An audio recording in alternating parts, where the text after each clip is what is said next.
Sir ఇరాన్తో no games, హార్మోజ్లోనే control, India ఏం చేస్తుంది?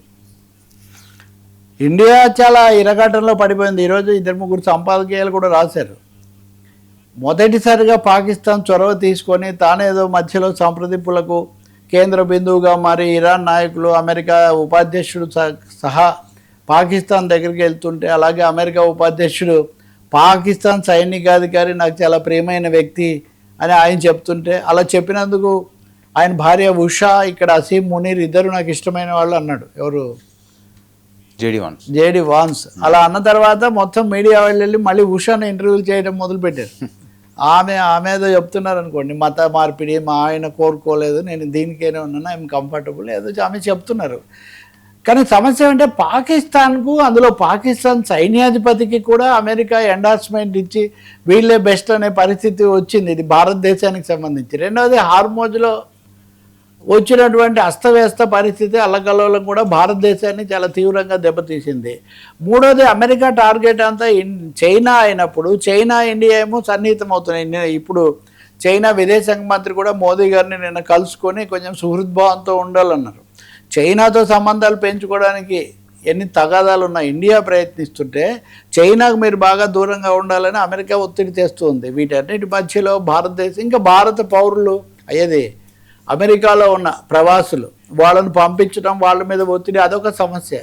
ఇవన్నీ ఎదుర్కోవటం ఇండియాకు సంబంధించి. కానీ అమెరికా కోణంలో చూస్తే మటుకు నిన్న మనం మాట్లాడినట్టు అంతర్జాతీయ అణుశక్తి సంస్థ, ఇంటర్నేషనల్ ఎనర్జీ ఏజెన్సీ వాళ్ళు మేము ఇంకా వెళ్ళిపోతాము, ఇరాన్కి వెళ్ళిపోయి వాళ్ళ అణు కేంద్రాల తనిఖీకి మేము సిద్ధంగా ఉన్నామని వాళ్ళు ప్రకటించారు. ఇరాన్ వాడు అన్నాడు, అసలు మా ఒప్పందమే ₹1 రాకుండా మీరు రావడాన్ని మేము అనుమతించే ప్రసక్తి లేదు, అసలు మా ఒప్పందంలో మిమ్మల్ని ఏదో వెంటనే అనుమతించాలన్నది ఏమీ లేదు, పైగా ట్రంప్ అనే ఆయన రకరకాలుగా మాట్లాడుతున్నాడు, మాకు ఫుల్ క్లారిటీ వచ్చే వరకు మేము దారికి వచ్చే అవకాశమే లేదు అని ఇరాన్ ప్రతినిధులు, అధికార ప్రతినిధులు చాలా స్పష్టంగా ప్రకటించడమే కాకుండా హార్మోజ్ మీద, ఇప్పుడు హార్మోజ్ మీద ఇరాన్దే ఆధిపత్యం అని అమెరికా ఒప్పుకుందా లేదా? ఒప్పుకున్నారని ఇరాన్ భావిస్తుంది. అటువంటిది ఏమీ లేదు, అక్కడ ఎలాంటి టోల్ వసూలు చేయకూడదని అమెరికా చెప్తుంది. మరి మాదే అయినప్పుడు, మేము నిర్వహిస్తున్నప్పుడు మాకు మెయింటెనెన్స్ కన్నా ఏదో ఖర్చులు మేము తీసుకుంటాం కదా. కాబట్టి ఏదో ఒక విధంగా మీరు హార్మోజ్ను మళ్ళీ గుప్పిట్లో పెట్టుకోవాలనుకుంటున్నారు, మేము దీనికి ఒప్పుకునే ప్రసక్తి లేదని ఇటు హార్మోజ్ కానీ, రెండవది అణు కేంద్రాల తనిఖీ అన్నది కానీ, ఈ రెండు కూడా ఒక తీవ్రమైన సవాళ్ళు కాబోతున్నాయి. ఇలాంటి సమయంలోనే ఉత్తర కొరియా కిమ్ కూడా ఒక ప్రకటన చేశాడు, మేము మా అణుశక్తి సామర్థ్యాన్ని శాశ్వతం చేయబోతున్నాము, will make it a permanent affair అని. అంటే ఇటు చైనా కానీ, చైనా ఒక సూపర్ కంప్యూటర్ అమెరికాను మించిపోయే విధంగా నిర్మించిందని ఆ వార్తలు కూడా ఇప్పుడే వస్తున్నాయి.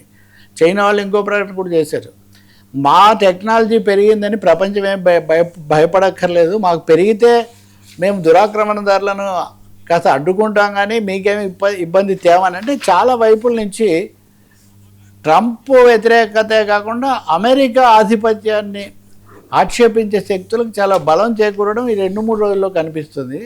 ఇదే సమయంలో సెనేట్ ట్రంప్కు నిన్న చెంపపెట్టు పెట్టడం ఒకటైతే, ట్రంప్ రేటింగ్స్ ఘోరంగా 26% కంటే దిగువకు పడిపోయినట్టుగా ఇప్పుడు తాజాగా చెప్తున్నారు. Americans there disliking. ఓటింగ్ చేసినప్పుడు ఓటింగ్లో ఆయన రేటింగ్ బాగా ఘోరంగా పడిపోతుంది.